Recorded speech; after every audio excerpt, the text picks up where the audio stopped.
Tak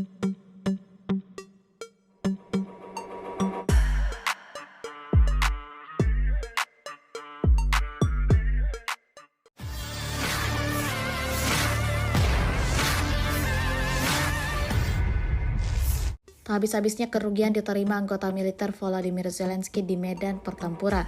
Terbaru dalam sebuah rekaman yang ramai beredar di media sosial Telegram pada Minggu 31 Maret 2024. Dalam rekaman menampilkan bagaimana kelompok militer Rusia yang menyerbu parit infanteri angkatan bersenjata Ukraina. 3 pasukan Zelensky yang ditangkap terlihat pasrah dan mengikuti arahan dari kelompok militer Rusia, seperti yang terlihat jelas dalam rekaman.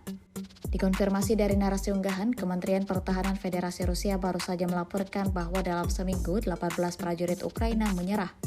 Insiden ini tentu membuat Presiden Ukraina Volodymyr Zelensky harus mencatat kekalahan baru yang diterima serdadunya.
Download Tribun X sekarang, menghadirkan lokal menjadi Indonesia.